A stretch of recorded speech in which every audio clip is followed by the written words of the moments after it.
a Ricco.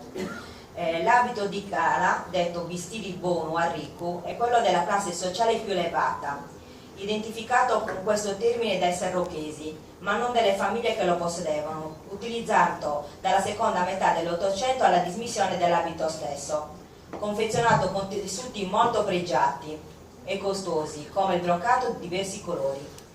L'abito era così composto: la gonna, detta foldetta, era in panno rosso con una balza di broccato a fiorami di seta e oro. Alla vita una sorta di grembiula a ventaglio, detta fasca roja, degli stessi tessuti della gonna, o con altri tessuti pervenuti. Nella parte superiore abbiamo una camicia lunga di cotone impreziosita col pizzo, che poteva essere di due tipi: a prafallu o a volant, o nel modo detto a camisa e vesta, termine utilizzato per identificare la camicia in stile teuladino. Conferma di questo termine ci è stato dato dalle donne di Tolala, che chiamano così la camicia dell'abito di gala. Sopra veniva indossato un corsetto detto subossu, realizzato con lo stesso broccato della gonna e del grembiule, con l'applicazione di trine dorate e paillette di metallo. A coprire il petto veniva posizionato un fazzoletto con delle fracce ad incrocio, detto perra. Completa il busto, come si riscontra nelle mode vestimentarie del Campidano di Cagliari, una sorta di giacchino, detto giaccu o gipponi, che veniva decorato nelle maniche con broccato e bottoni in lamina d'argento.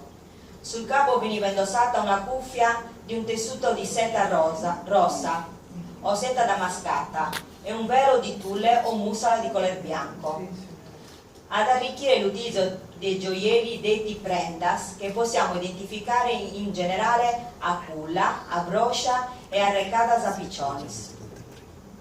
L'altra tipologia di vestimentaria che abbiamo riscontrato è su vestiti de abordau, è giacca e foldetta, conosciuta come giacca e foldetta.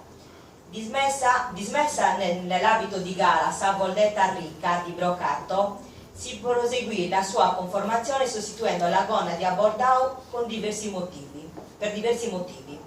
L'abito di abordau viene identificato anche con il termine di giacca e foldetta, nel momento in cui allo stesso venivano inserite componenti della moda del periodo. L'abito prende il nome dal tessuto utilizzato per la confezione della gonna detta bordau, condizionata dal termine del tessuto bordato, cioè tessuto a righe. L'abito di bordau è composto in grandi linee dalle stesse parti dell'abito di gala. Troviamo la camicia a festa, o stile teoladino, o a prafallu, in stile campidanese. Subossu, più o meno ricco, un fazzoletto di seta, detto mucadore de pitturra o perra, il grembiule in seta, detto de ventali. Quest'abito poteva considerarsi completo anche a manica gamisa, cioè senza l'utilizzo di una giacca, detta baschina o giaccu, che invece veniva utilizzata per completare maggiormente. Sul capo, sopra la cuffia di colore scuro, un fazzoletto di seta e uno scialle con lunghe frange che potevano essere in tibe ricamato oppure di seta. Immancabili sprendas, con l'inserimento della giacca più alla moda rispetto a quelle precedenti, assume il termine di vestire a giacca e foldetta, come segnalateci nelle memorie delle signore. La terza tipologia di vestimentaria da noi ritrovata è sul vestiti dei dognadiri. Il più comune e diffuso è l'abito giornaliero, detto su dei dognadiri, che veniva utilizzato dalle classi meno abbienti, realizzato con tessuti e fogge semplici, che poteva essere abbellito per occasioni più importanti con qualche fazzoletto o grembiule più elaborato.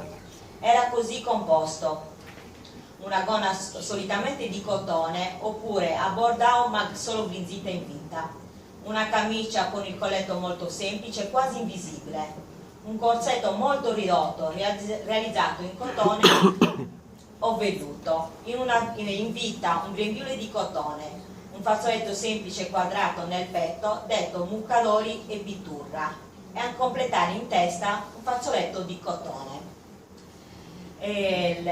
Il quarto abbigliamento che abbiamo ricostruito è Subistili de sa viuda. L'ultimo abito da presentare per quanto riguarda l'abbigliamento femminile, che palesemente indica lo stato civile di chi lo indossava, è quello da vedova, de fiuda. Il vestiario da lutto prevedeva, idem come gli altri, gonna nera in seta, una camicia poco evidente coperta da una giacca nera in tessuto pregiato, in vita un grembiule di seta nero. Completano l'abito un fazzoletto nero, uno scialle nero. I tessuti utilizzati potevano variare dalla seta al cotone secondo la condizione economica. Più facilmente si modificava l'abito in possesso tingendolo nei colori del lutto o sostituendone solo alcune parti.